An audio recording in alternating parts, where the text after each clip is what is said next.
Ebenezer. Kita kembali berjumpa di dalam renungan hari ini yang berjudul Hidup Bijaksana di Akhir Zaman. Bijaksana berarti cerdas, berpikiran sehat, panjang akal. Efesus 5 ayat 15 berkata, "Karena itu perhatikanlah dengan saksama bagaimana kamu hidup. Janganlah seperti orang bebal, tetapi seperti orang arif."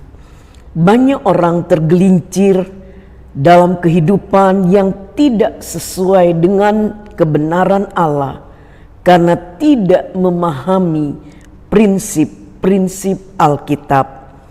Apalagi akhir zaman tidak menawarkan hidup yang semakin indah.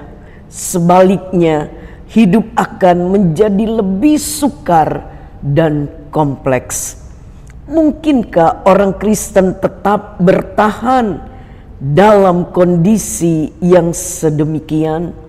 Mari kita cermati nasihat firman Tuhan berikut ini di dalam Efesus 5 untuk menjadi hidup bijaksana. Yang pertama, ayat yang ke-16, "Dan pergunakanlah waktu yang ada, karena hari-hari ini adalah jahat." Kita harus mempergunakan waktu yang ada. Kita diberi oleh Tuhan waktu yang sama, 24 jam sehari, 7 hari seminggu, begitu seterusnya. Karena hari-hari ini adalah jahat, Alkitab menuntun kita untuk tidak menghabiskan waktu bagi hal-hal yang tidak berhubungan dengan kekekalan.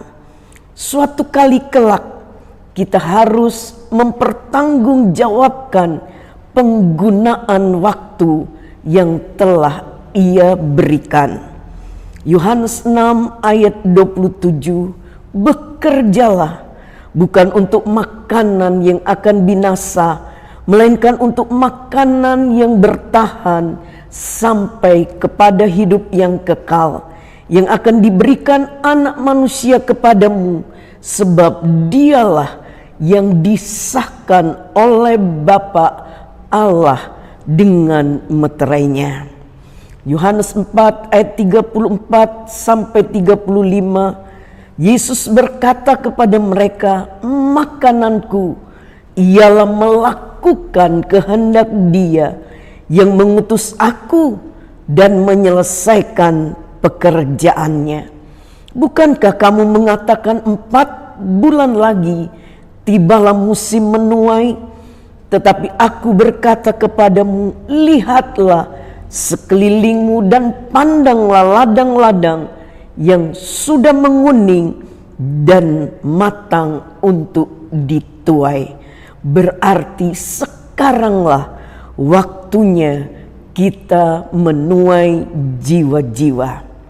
Yang kedua, supaya kita dapat bijaksana, kita harus memahami kehendak Tuhan. Efesus 5 ayat 17, "Sebab itu janganlah kamu bodoh, tetapi usahakanlah supaya kamu mengerti kehendak Tuhan." Orang tersesat karena tidak memahami kehendak Tuhan. Mereka berjalan dengan kekuatan sendiri atau atas petunjuk ajaran sesat. Tetapi kita harus memahami kehendak Tuhan agar dapat hidup bijaksana di akhir zaman ini. Semakin kita memahami kehendaknya, semakin tepat kita akan mengambil sebuah keputusan. Sebab dalam ayat tadi, jika kita tidak mengetahui kehendaknya, kita digolongkan sebagai orang bodoh. Kolose 1 ayat 9, "Sebab itu Sejak waktu kami mendengarnya, kami tiada berhenti-henti berdoa untuk kamu. Kami meminta supaya kamu menerima segala hikmat dan pengertian yang benar untuk mengetahui kehendak Tuhan dengan sempurna. Perlu hikmat dan pengertian untuk mengerti kehendak Tuhan.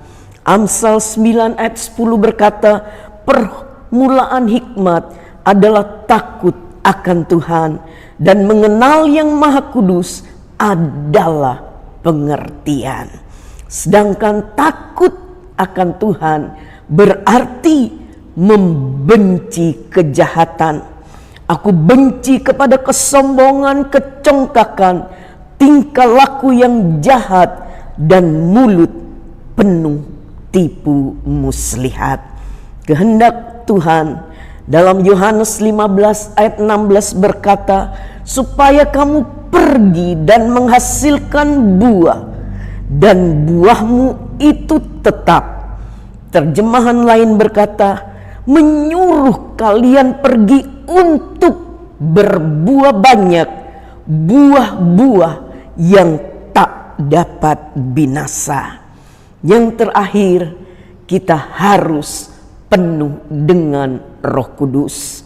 Efesus 5 ayat 18, janganlah kamu mabuk oleh anggur, karena anggur menimbulkan hawa nafsu, tetapi hendaklah kamu penuh dengan roh. Selain menggunakan waktu dengan bijak dan memahami kehendak Tuhan, tentu kita membutuhkan kuasa ilahi dinyatakan atas kita. Kuasa itu datang dari Roh-Nya sendiri. Uniknya, kepenuhan Roh Kudus dikontrasikan dengan mabuk anggur. Orang yang mabuk akan dikuasai dan dikendalikan sepenuhnya oleh kemabukannya. Sebaliknya, orang yang penuh Roh Kudus juga akan dikendalikan dan dikuasai oleh Roh Kudus.